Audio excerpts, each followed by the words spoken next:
Hey guys, coming from the beautiful South Florida. A little cloudy today, but still about 80 degrees Fahrenheit here in December 2020. And in this video, I just wanted to share my thoughts on when it's time to buy a new car, if it's time to buy a new car. So for the average people, there are a few things that cause the majority of their expenses, which creates a lifestyle. The biggest expense is having a child. As I say that to people across the street, there's a lady pushing a stroller with two kids. In America, they say if you're going to have a kid, to raise them from 0 to 18 costs $250,000. That includes housing, medical bills, food, clothes, all that stuff. So to have a kid, basically you're taking out a mortgage for $250,000 for 18 years. The second biggest expense, is your house. A house or apartment, average rent right now in America is $1,200 a month. That's average. I think the average cost of a house is probably somewhere between $250,000 to $300,000. The average car, because the car payment is the third biggest expense. There's three biggest expenses: having a child, having a house, and having a car. So with regards to a car, the average car payment in America currently is about $500 per month. That does not include car insurance, gas, etc. We're headed from Palm Beach. Over this bridge, we're heading to West Palm Beach. So from Palm Beach to West Palm Beach, just so you get a feel for where we're at. Again, it's a little cloudy today. It was sunny a little bit earlier. It's gorgeous though, still. But I'm debating. I got a 5-year-old car. I got about 200,000 miles on it. Well, 167,000 to be exact. I drove my car up and down the East Coast several times. And I'm trying to decide if it's time to buy a new car. Why? Well, two reasons. One is, things are starting to go wrong. Things are starting to break. It's still functional. I could keep this car probably for another 5 years, so I don't want to act like it's falling apart and I'm destitute. It's nothing like that. It's just that, look, I beat my car up. I put a lot of miles on it, a lot of wear and tear. And I'm trying to decide for two reasons, though. One is, if I stay a nomad, I live full-time on the road, I want to prepare for the upcoming summer. Because right now it's December in Florida, I don't need air conditioning. In the summer, if I'm not going to buy a house or buy an RV, I don't want to suffer through another summer with a fan. So I either want a hybrid vehicle or electric vehicle, or ideally a hybrid plug-in, so I can utilize the temperature control. Now, granted, they're not made for that, and I'll put a lot of wear and tear on the hybrid and electric battery, using it at night for its temperature control. And if I stay as a full-time nomad, I'm pretty much beating up whatever car I buy. So if I buy a home base, it doesn't make sense to buy a hybrid or electric vehicle. Why? Because my vehicle it doesn't need to be a home with temperature control. My vehicle just needs to be a transportation point from A to B. There's a lot of outside eateries here in West Palm Beach. It's a nice area. But, should I buy a car? Well, I would probably keep this car if I buy a home base. I'll probably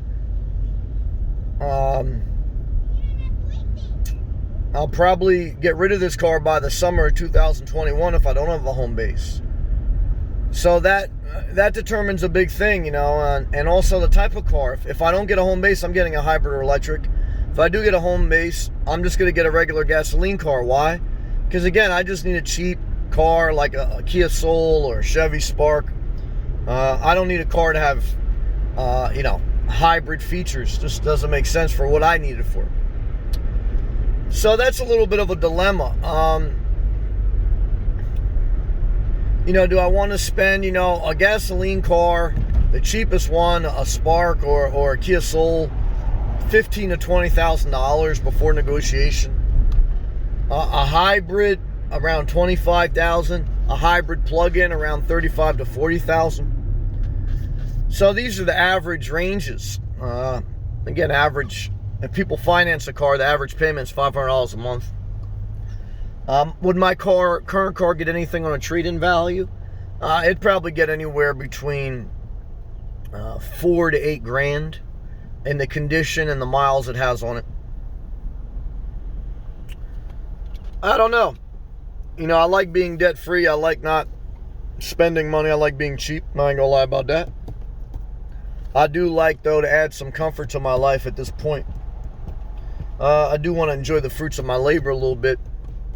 I'm at that point in my journey where I want to add a little bit more comfort.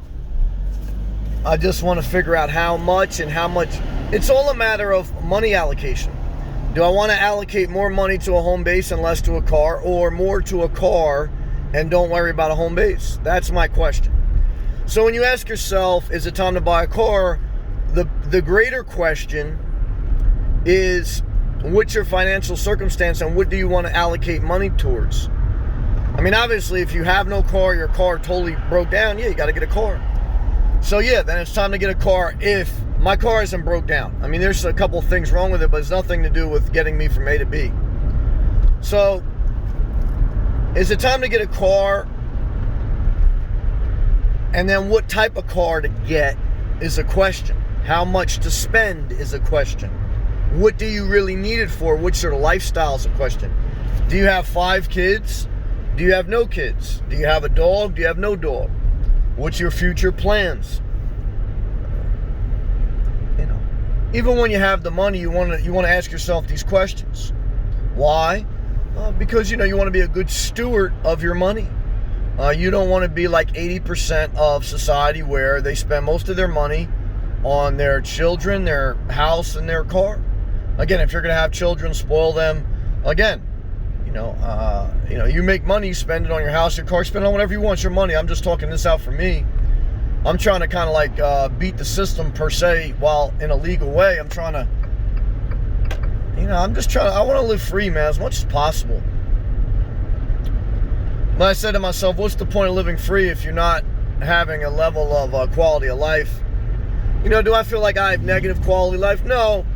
I mean, sometimes struggling to find a place to park is a negative. Now, if I get a hybrid plug-in, I could park at a charging station. That's a positive. If I'm going to buy a home base, I don't need to park at a charging station, so that's something to consider. So, it comes down to individual. I don't have a decision to make. Well, I do have a decision to make, but I don't have an answer at this time. I just got off a dealership. I was looking at a Kia Niro plug-in, hybrid plug-in, Kia Niro. Around $37,000, brand new, 2020. The look of it is average. I like the overall styling. It's got the sunroof. I want the sunroof. I want the vitamin D. I'm in Florida. I want a sunroof. It gets 100 miles per gallon if it works on electric and hybrid. If it's just on hybrid, it gets 46 miles per gallon. So, it's got a lot to offer there. So, I think the major question I have to ask for me, in my circumstance, I'm just talking this out with me, is what do I want to do? Do I want to say, don't worry about a home base, focus on the nomad life, and allocate a higher level of capital, higher level of money to your vehicle? I definitely want, I want to say this too, I want the ability to DoorDash or Uber if I needed to. So I am not going to buy a van. I'm not going to buy an RV. Why? Because I want the ability to DoorDash or Uber. I'm not giving that up until I'm closer to retirement. I'm not going to give up a source of revenue when I don't have to. And so I have to say that because I don't want a van, don't want an RV. Now, the Kia Niro plug-in has a towing capacity of about 3,000 pounds, so that's a positive. My Jeep Renegade has a towing capacity of about 2,000 pounds. So see, you need to think about that if you're going to be a nomad. Like the Kia Soul, I think it doesn't recommend you tow anything, but I think you can tow about 1,000 pounds. That's basically nothing, maybe a small little A-liner. So, if you're going to be a nomad, you have to think about towing capacity too, of your potential vehicle if you're not going to have a home base. Because I'm always thinking exit strategy. Like, if I get a car and I don't get a home base, what's my exit strategy if I get hurt? Well, I could get a cheap travel trailer and just tow it. Okay, and then I have a tiny home. Yeah, I'd be subject to campgrounds, RV parks, but I'd still have a home. So, you know, I'm at a crossroads of my journey. 4 years as a nomad. I accomplished one of the major issues, which was to get down to Florida. Number 2 was to cut my living expenses in half. So now I'm at step number 3, build up sustainable side hustles and keep a level of flexibility while living below my means so that I can, you know, continue to live the life I want on my terms. I just have to figure out the vehicle or the home base, and then that kind of, you know, works itself out. So I just wanted to talk it out in this video. Thank you for watching. I hope that, you know, one is I hope that if you're in the market for a car, one is don't rush. Desperate people get screwed. I got screwed. I had to buy a new van. I had bad credit. I kind of, I don't know if I had to buy a van, but I needed a new car. And so I needed a car, I should say. And I got like screwed years ago in my late 20s, a 25% interest rate. Never do that again. So I'm not desperate. That's the good thing. And when you're desperate, you get screwed because you got no choice. I got choices. So I could walk off a car dealership without feeling stressed. That's what I just did. And I recommend that before you spend $5,000 or more, any big purchase I categorize as $5,000 or more, you know, take 48 hours to think about it.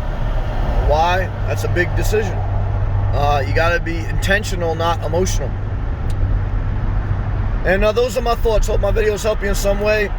Click the thumbs up, subscribe if you're not. Click the blue join button you like to support the channel. Check out the playlist on my channel. I'll see you guys in the next video. Peace.